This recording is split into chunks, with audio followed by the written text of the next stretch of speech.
Are you about ready to give up on watercolor? Stop, don't do it. You just probably need to know a few basic things. And in today's video, we're going to talk about 10 of my favorite things that I think beginners need to know, even if you're an intermediate painter. Like a couple of the suggestions that I have later are a few things that even I've been learning. Also, be sure to join my Patreon for free to keep in touch with me and know about my new projects. And also, I do release free content to my Patreon members, so be sure to join me there for free. And if you would like to join my Facebook group and be able to interact with my community and post your own paintings, I would love to have you there as well. Again, it's free at facebook.com/group/Rachel's Watercolor Workshop. All right, now let's go ahead and get into these tips. All right, the first thing that everyone that paints with me needs to know is my lingo, which is milk, tea, and cream consistency paint. And so there's different amounts of paint to water ratio that you can mix whenever you're mixing your paint.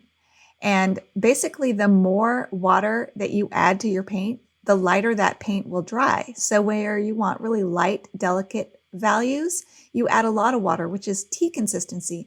And when you tilt up your palette with tea consistency paint, it drips readily. Then the next is milk consistency, where you use a little bit less water and it'll bead or run a lot more slowly when you tilt your palette up. So that's milk consistency for medium values. And then for the darkest values, you add just enough water to your paint to activate it. And that's called cream consistency. And when you tilt this up, it does not run at all, and it'll give you really dark values. Next, I want to share negative painting. Whenever you are painting light subjects like a white sheep, usually the white of the paper in watercolor is the white of your paper.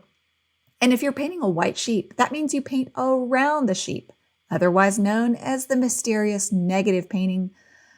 A lot of people seem to have a hard time wrapping their head around, but it's really not hard. You just paint around the white area or the light area. You're always painting around your lights in watercolor. You paint your lights first, and then in the next layer where you want to leave a light area, you paint around it. So here I was painting around the light sheep. So that's negative painting.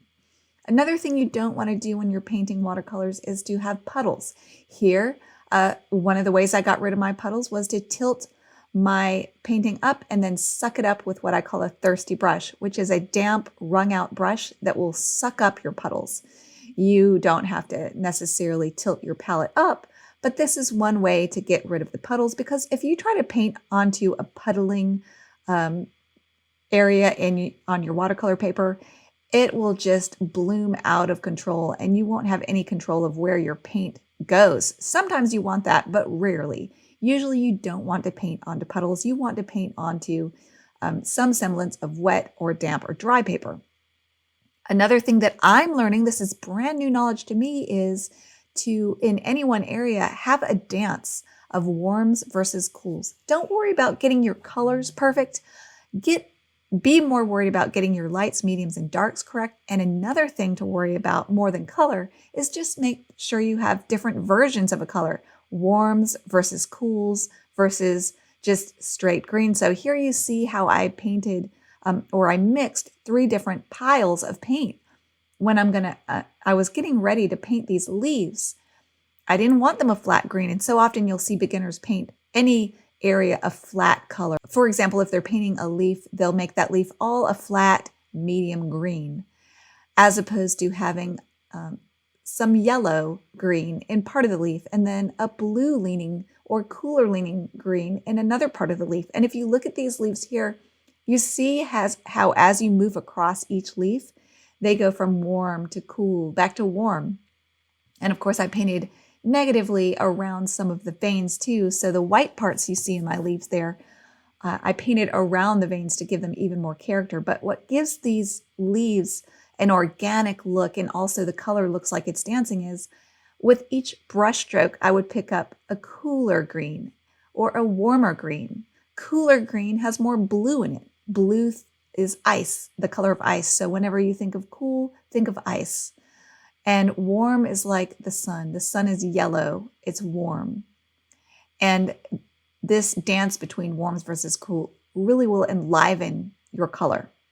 All right, here is my beloved windmill principle I learned from James Gurney. This is his book where he talks about the windmill principle, and he coined the phrase the Rembrandt windmill principle. Here is where he talks about it. He says he was looking at Rembrandt's windmill, and he noticed that the blades of the windmill had 4 different value pairings. There was light blade on dark background. There was light blade on light background. There was dark blade on light background, and there was dark blade on dark background. So if you start watching my videos, 9 times out of 10, I'm going to mention this Rembrandt windmill principle because it is the most amazing thing I have learned in years. And thank you so much to James Gurney, who also has a YouTube channel. But you can use this principle when you're painting eyes, noses, flowers, trees, portraits, backgrounds, lakes, clouds, everything. It will improve your painting no matter what you're painting. I just love it. All right, next we're going to learn how to blot your heel. So when you pick up paint, you might have a lot of water in your brush.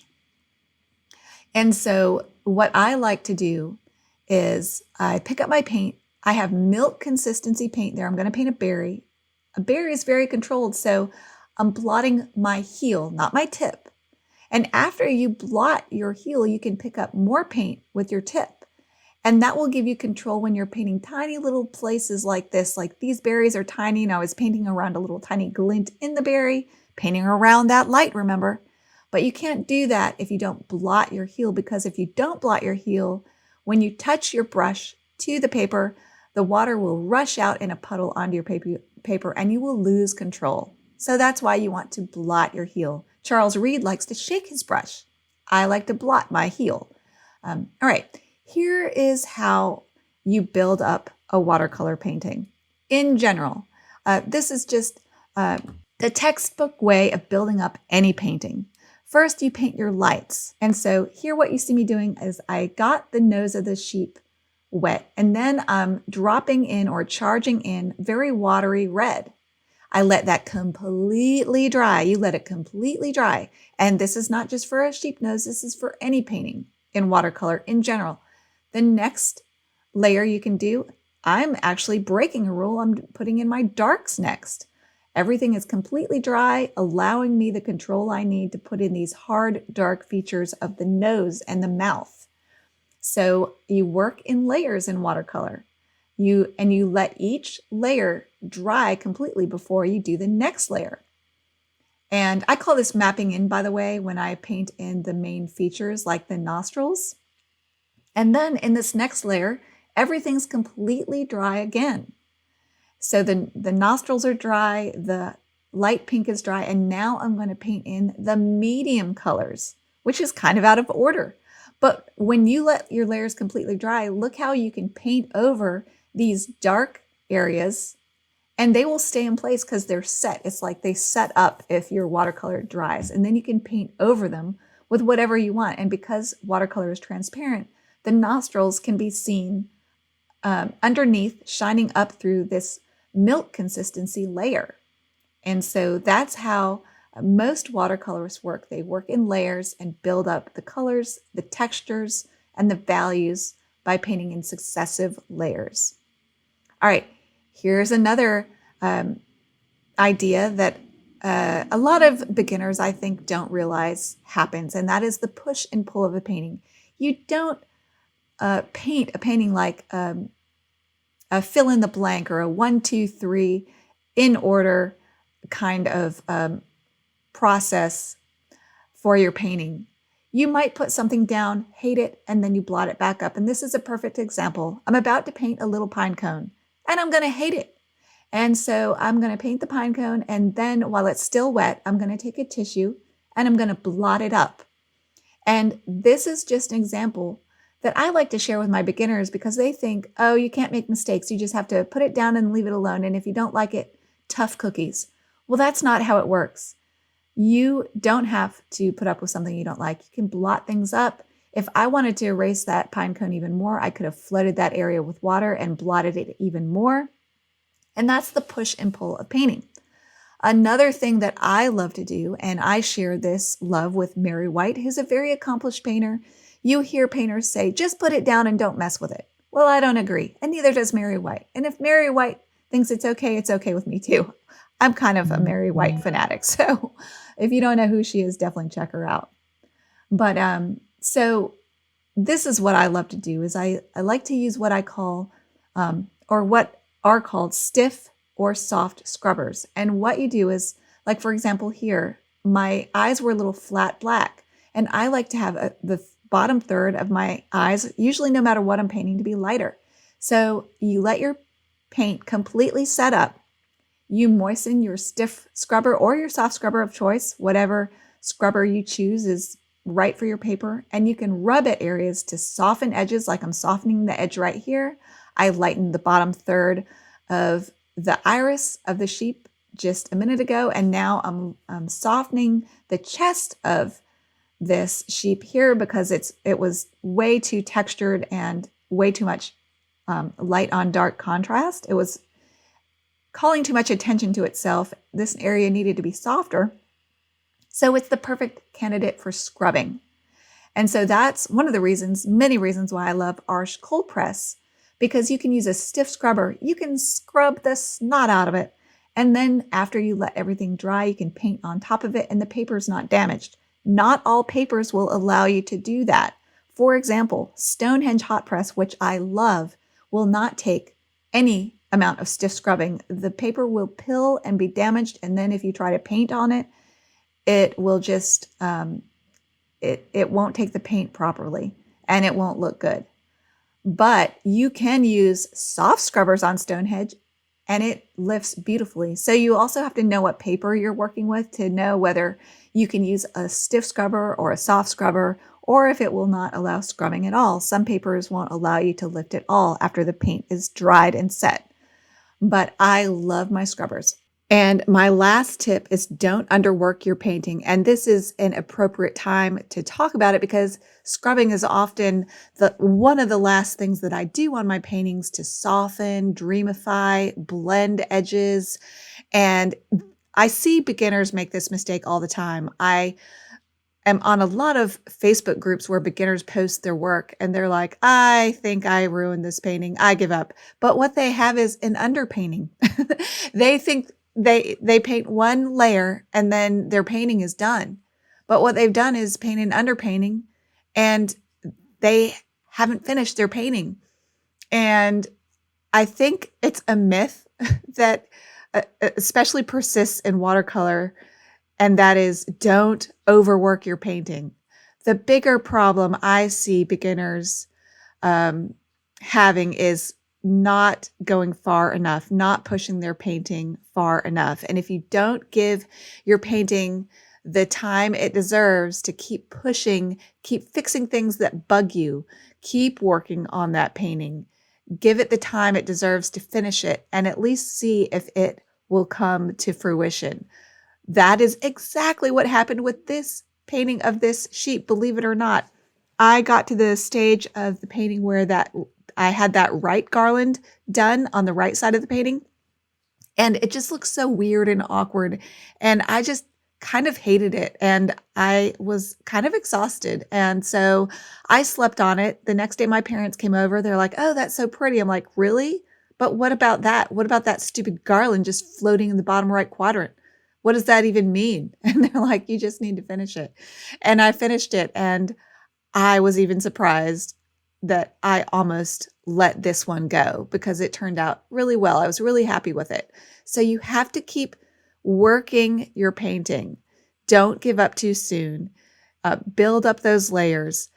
At the risk of overworking your painting, at least if you overwork your painting, you'll get to a stage where you should have stopped, and then you can paint it again to the stage of the painting where it looked good still. I mean, I still overwork paintings, but way more often than not, I almost abandon paintings before I finish them. So I would encourage you, finish your paintings, post them on Facebook groups, and get feedback about what can you do to improve your painting. And I will do that sometimes, and it helps so much to have fresh eyes look at my painting and get suggestions for how I can improve my painting before I finish it. Thank you so much for joining me for this video. I really appreciate you watching. Please leave me a comment, like this video. It helps tell the algorithm that I do not suck, and I appreciate that. So I'd love for you to come join my Patreon for free. And if you want to learn more in depth from me and just a word about how I design my tutorials, even if you don't want to paint a cat or a dog or whatever my tutorial is about, I make a point to teach you the kinds of things that are in this video to set you up for success, to know the basic knowledge, and a lot of it is how to fix watercolor. I've heard some watercolor artists say, painting watercolor is just a series of fixing mistakes, the push and pull of painting. And I make a lot of mistakes and I let them happen in my tutorial so you can see how I fix them. I make mistakes in every single tutorial and I fix them in every single tutorial. And I do that because I think those are the most important skills that you're going to need when your painting goes sideways. How do you fix them? There's so many ways to fix watercolor. So don't give up on watercolor. Come paint with me and learn some of these tricks and try again. All hope is not lost. You do not suck as a painter. You just need to keep learning. So I hope this tutorial helped you and encouraged you to keep going and don't give up. Anyway, I hope you'll come join me on my Patreon and my free Facebook group. And you can do both of those things for free. And if you would like to join my Patreon, I'd love to have you. Remember, if you join for a whole year, you get 2 months free. So you pay for 10 months and get the other 2 months free. And it's a really great deal because you get access to hundreds of hours of tutorials that are worth thousands of dollars. It's basically my life work for the last 5 years. And when you join for just $8 or $13, you get access to that entire library, depending on what tier you join. So it is such a good value. But anyway, thank you so much again. And until next time, go watercolor your world. Bye, everybody.